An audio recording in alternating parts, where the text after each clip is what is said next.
কিছুদিন পরে ওই স্ত্রীর ডিভোর্স নামা পাঠিয়ে দিয়েছে এবং যখন উনি বাসায় এসে ওনার বিল্ডিং এ গেছে, বলে যে ঘর থেকে বের হয়ে যাও, তোমার দেখলে আমার মেজাজ গরম হয়ে যায়, তোমার শরীর দিয়ে গন্ধ পায়।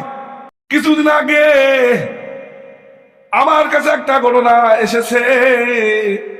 এক লোক এসে বলে, ভাই কি বলবো ভাই, আমি অনেকদিন যাবৎ প্রবাসীতে থাকি, মিনিমাম 30 বছর, সবাই বলেন কয় বছর? 30 বছর।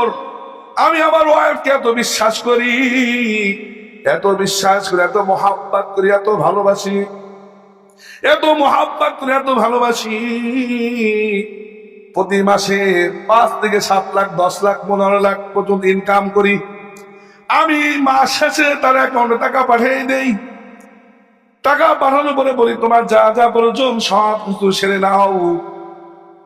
কিছুদিন পরে উনি দেশে আসছে, আসার পরে দেখা যায় স্ত্রীর মধ্যে একটু পরিবর্তন।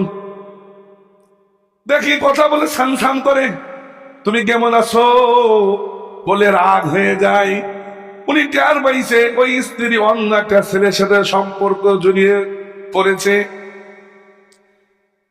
ওই ছেলের ইতালিতে থাকে, ছেলে তো ইয়ং, দেখতে ভালো দেখা যায়, উনি তো একটু বুড়ো বুড়ো হয়ে গেছে।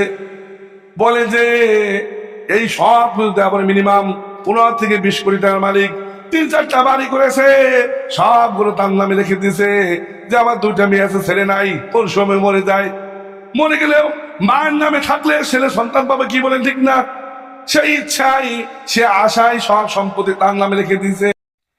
কিছুদিন পরে ওই স্ত্রীর ডিভোর্স নামা পাঠিয়ে দিয়েছে এবং যখন উনি বাসায় এসে ওনার বিল্ডিং এ গেছে, বলে যে ঘর থেকে বের হয়ে যাও, তোমার দেখলে আমার মেজাজ গরম হয়ে যায়, তোমার শরীর দিয়ে গন্ধ পায়, তোমার শরীর দিয়ে দুর্গন্ধ বের হয়, তোমাকে এখন ভালো লাগে না। কিসের জন্য এই কথা বলছো? অহংকার করার কারণে।